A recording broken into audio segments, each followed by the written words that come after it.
ओम श्री दुर्गा देवी नमः। जय श्री राधे कृष्ण।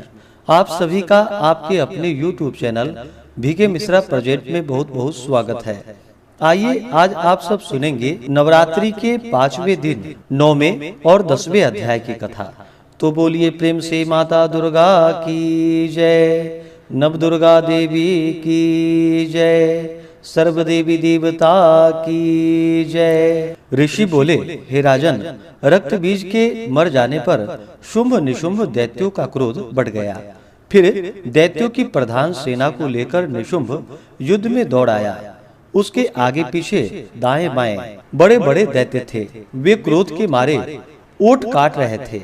शुंभ भी अपनी सेना के साथ मातृगणों से लड़कर चंडिका को मार डालने की इच्छा से आ गया। दोनों दैत्य बादलों की तरह बाणों की वर्षा करने लगे। अपने बाणों के समूह से चंडिका ने उसके बाण काट दिए। फिर शस्त्र समूह से उन दैत्यों के अंगों पर प्रहार किया। निशुंभ ने तीखी तलवार तथा चमचमाती ढाल उठा ली और देवी के पराक्रमी वाहन सिंह के सिर पर प्रहार किया। अपने वाहन पर इस प्रकार प्रहार होता देखकर देवी ने क्षुरप्र नामक बाण द्वारा निशुंभ की बड़ी तलवार तथा 8 चंदों वाली ढाल काट दी। तलवार तथा ढाल के कट जाने पर उस दैत्य ने शक्ति चलाई। उसे सामने आता देखकर चक्र द्वारा उसके 2 टुकड़े कर डाले। तब तो अत्यंत कुपित होकर निशुंभ दानव ने शूल उठा लिया और उसे फेंक दिया। देवी जी ने मुक्के के प्रहार से उसे भी चूर चूर कर दिया। गदा उठाकर फिर चंडिका की ओर फेंकी। देवी ने उसको भी त्रिशूल द्वारा काट दिया। वह भस्म हो गई। उसके अनंतर दैत्यराज को फरसा उठाया आता देखकर बाण समूहों से प्रहार कर उसे पृथ्वी पर गिरा दिया। उस भयानक पराक्रमी भाई निशुंभ के इस प्रकार धराशायी होने पर शुंभ क्रोध में भर गया और अंबिका को मारने के लिए सामने आया। वह रथ पर बैठा हुआ था। उसकी बड़ी बड़ी अनुपम 8 भुजाएं थी। उनमें भयंकर शस्त्र शोभायमान थे। उन भुजाओं से सारे आकाश को ढांपकर वह शोभित हो रहा था। उसे उस प्रकार आता देखकर देवी ने शंख बजाया और धनुष की अत्यंत दूषा टंकार की। समस्त दैत्यों के तेज का वध करने वाले घंटे का शब्द करके उससे दिशाओं को भर दिया। तब सिंह ने बड़े बड़े हाथियों के महामद को दूर करने वाली बड़ी भारी गर्जना लगाई। उसके द्वारा आकाश, पृथ्वी एवं 10 दिशाएं गूंज उठी। तब काली ने आकाश में उड़कर पृथ्वी पर दोनों हाथों से ताड़ना की। उस शब्द से पहले के सभी शब्द मंद पड़ गए। तब शिवदूती ने अमंगल रूप में अत्यंत अट्टहास किया। उन शब्दों से दैत्य डर गए। शुंभ के क्रोध का पारा चढ़ गया। फिर जबकि अंबिका ने कहा कि दुरात्मन ठहर ठहर, अब आकाश में स्थित देवता जय जयकार करने लगे। शुंभ ने पहुंचकर आग बरसाती हुई भयानक शक्ति चलाई। अग्नि के पहाड़ की तरह आती हुई शक्ति को देखकर देवी ने अग्नि की भारी उल्का से उसे हटा दिया। शुंभ ने फिर सिंहनाद किया। उससे त्रिलोक गूंज उठा। हे राजन, उस सिंहनाद का इतना घोर शब्द था जैसे कि वज्रपात हो। उसने बाकी शब्दों को परास्त कर दिया। तब शुंभ द्वारा छोड़े गए बाणों को देवी जी ने तथा देवी द्वारा चलाए गए बाणों को शुंभ ने अपने अपने उग्र बाणों द्वारा सैकड़ों हजारों टुकड़े कर दिए। तब चंडिका ने कुपित होकर शुंभ को शूल से मारा। उसके लगते ही वह मूर्छित होकर पृथ्वी पर गिर पड़ा। इतने में निशुंभ चैतन्य होकर वहां पहुंच गया।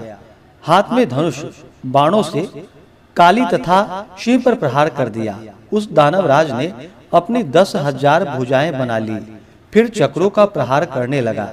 तब घोर संकटों का नाश करने वाली भगवती दुर्गा ने अपने बाणों से वे चक्र तथा सभी बाणों को काट गिराया। तब निशुंभ ने दैत्य सेना से आवृत्त होकर चंडिका के वध के लिए हाथ में गदा लेकर बड़े वेग से फेंकी। वेग से आती हुई उसकी गदा को तीखी तलवार द्वारा चंडिका ने काट दिया। फिर दैत्य ने शूल उठा लिया। शूल हाथ में लिए उस देवी पीड़क निशुंभ को आता देखकर चंडिका ने अपना शूल वेग से चलाकर उसकी छाती बींध डाली। उसकी छाती के फटते ही उसी छाती से एक और महाबली पुरुष निकला। वह इस प्रकार कहने लगा कि खड़ी रह, खड़ी रह। उस निकलते हुए पुरुष की बात सुनते ही देवी आवाज करके हंसी और तलवार से उसका भी सिर काट दिया। वह पृथ्वी पर गिर पड़ा। तब भयानक दाढ़ों वाला सिंह दाढ़ों से असुर के सिर को चूर चूर कर खाने लगा। वैसे ही काली ने तथा शिवदूती ने बहुत से दैत्यों का भक्षण कर डाला। कुछ एक घोर संग्राम से भाग गए एवं कितने दैत्य को काली तथा शिवदूती ने खा डाला और कई सिंह के ग्रास बन गए। इस प्रकार से श्री दुर्गा सप्तशती पाठ में 9वें अध्याय की कथा पूर्ण हुई। तो बोलिए प्रेम से माता दुर्गा की जय। अब सुनते हैं 10वें अध्याय की कथा। ऋषि बोले, प्राण प्रिय भाई निशुंभ की मृत्यु देखकर इस प्रकार सेना को भी मरता देखकर कुपित होकर शुंभ कहने लगा, अरे दुष्ट दुर्गे, बल के घमंड से गर्व मत कर। अरे अभिमानी, तू तो अन्य स्त्रियों के बल के सहारे लड़ रही है। देवी बोली, अरे दुष्ट, मैं अकेली हूँ। संसार भर में मेरे समान दूसरी है कौन? ये तो मेरी विभूतियां ही हैं, मुझ में ही प्रवेश कर रही हैं। इतना कहते ही ब्रह्माणी आदि सभी शक्तियां उस देवी के शरीर में समा गई। अकेली अंबिका देवी रह गई। देवी बोली, मैं अपनी ऐश्वर्य शक्ति समेत अनेकों विभूतियों के रूपों में यहाँ पहले विद्यमान थी। अब मैंने सभी रूप समेट लिए हैं। अब तो अकेली ही मैं युद्ध में खड़ी हूँ, तू भी स्थिर हो जा। ऋषि बोले, तब सभी देवता तथा दैत्यों के देखते देखते देवी और शुंभ इन दोनों में युद्ध छिड़ गया। तीखे बाणों की वर्षा तथा भयंकर अस्त्र शस्त्रों से उन दोनों का युद्ध सभी लोगों के लिए भयंकर प्रतीत होने लगा। अंबिका दिव्य से दिव्य जितने भी अस्त्र छोड़ती जाती, दैत्येंद्र उसे अपने अस्त्रों द्वारा तोड़ता जाता। इसी प्रकार परमेश्वरी अंबिका भी खेल खेल में हुंकारित शब्दों द्वारा दैत्यों के छोड़े गए दिव्य अस्त्रों को तोड़ती गई। तदंतर असुर ने सैकड़ों बाणों से देवी को आच्छादित कर दिया। तब देवी ने कुपित होकर बाणों द्वारा उसके धनुष को काट डाला। धनुष के टूट जाने पर दैत्येंद्र ने हाथ में शक्ति उठा ली। अभी शक्ति उसके हाथ में ही थी कि देवी ने चक्र द्वारा वह शक्ति काट डाली। तब दैत्यराज ने तलवार तथा 100 चंद्रमा वाली चमचमाती ढाल लेकर देवी पर भागते हुए उसकी तलवार तथा सूर्य जैसी चमकती ढाल से अपने धनुष से छोड़े हुए तीखे बाणों से तुरंत काट दिए। रथ के घोड़े और सारथी को भी मार दिया। धनुष तो पहले ही कट चुका था। तब तो भयानक मुद्गल लेकर अंबिका को मारने के लिए दैत्य उद्यत हो गया। आते ही उसके मुग्धर को भी तीखे तीरों से काट दिया।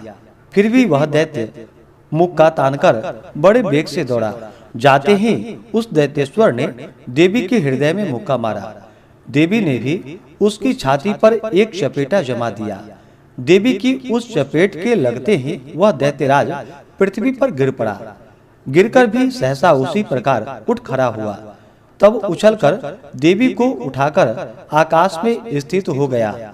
वहां से निराधार होकर वह चंडिका देवी के साथ युद्ध करने लगा। आकाश में उस समय दैत्य तथा चंडिका का आपस में घोर युद्ध हो रहा था। वह पहले पहल सिद्ध मुनियों को विस्मय कारक था। तब अंबिका ने उसके साथ देर तक युद्ध करते करते दैत्य को उठा लिया और उसे पृथ्वी पर पटक दिया। देवी द्वारा पटका हुआ वह पृथ्वी पर आकर खड़ा हो गया। मुख का तानकर वह दुष्ट देवी को मारने की इच्छा से बड़े वेग से दौड़ा। तब उस दैत्यराज को आता हुआ देखकर देवी ने उसकी छाती में त्रिशूल भोंक दिया और पृथ्वी पर गिरा दिया। देवी के शूल से छत विक्षत होकर पृथ्वी पर पड़ते ही उसके प्राण निकल गए। उसका गिरना भी समुद्र द्वीप एवं पर्वतों के साथ सारी पृथ्वी को हिला देने वाला था। उस दुरात्मा के मरते ही सारा जगत स्वस्थ एवं प्रसन्न हो गया। आकाश भी बहुत ही साफ दिखाई देने लगा। पहले जो उपद्रवी मेघ उठ रहे थे तथा उल्कापात हो रहे थे, वे सभी शांत हो गए। दैत्य के मारे जाने पर नदियां भी अपने अपने मार्ग पर चलने लगी। उसकी मृत्यु होते ही सभी देवताओं के मन प्रसन्न हो गए। गंधर्व मनोहर गायन करने लगे, दूसरे बाजे बजाते अप्सरागण नाचने लगी।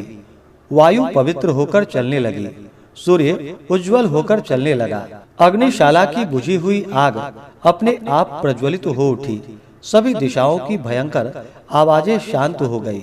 इस प्रकार से श्री दुर्गा सप्तशती में 10वें अध्याय की कथा पूर्ण हुई।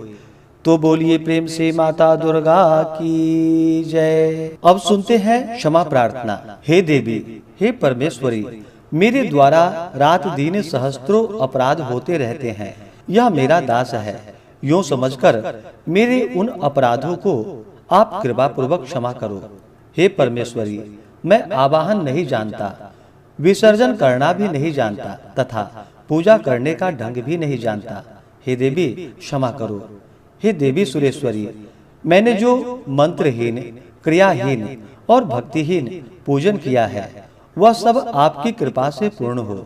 सैकड़ों अपराध करके भी जो तुम्हारी शरण में जाकर जगदम्बा कहकर पुकारता है, उसे वह गति प्राप्त होती है जो ब्रह्मादि देवताओं के लिए भी सुलभ नहीं है। हे जगदम्बिके, मैं अपराधी हूँ, किंतु तुम्हारी शरण में आया हूँ। इस समय दया का पात्र हूँ, तुम जैसा चाहो वैसा करो। हे देवी परमेश्वरी, अज्ञान से, भूल से अथवा बुद्धि भ्रांत होने के कारण मैंने जो न्यूनता या अधिकता कर दी हो, वह सब क्षमा करो और प्रसन्न हो। सच्चिदानंद स्वरूपा परमेश्वरी, जगन माता कामेश्वरी, तुम प्रेम पूर्वक मेरी यह पूजा को स्वीकार करो और मुझ पर प्रसन्न रहो। हे देवी सुरेश्वरी, तुम गोपनीय से भी गोपनीय वस्तु की रक्षा करने वाली हो। मेरे निवेदन किए हुए इस जप को, इस पूजन को ग्रहण करो। तुम्हारी कृपा से मुझे सिद्धि की प्राप्ति हो। तो बोलिए प्रेम से माता जगदम्बा की जय, नव दुर्गा देवी की जय, सर्व देवी देवता की जय। तो आशा करता हूँ कि यह जानकारी आपको अच्छा लगा हो।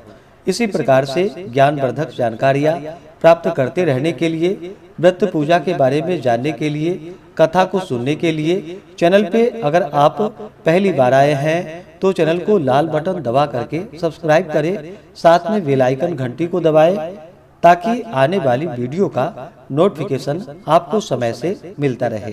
वीडियो को लाइक करें, शेयर करें। सुखी रहे और स्वस्थ रहे। जय श्री राधे कृष्ण। धन्यवाद।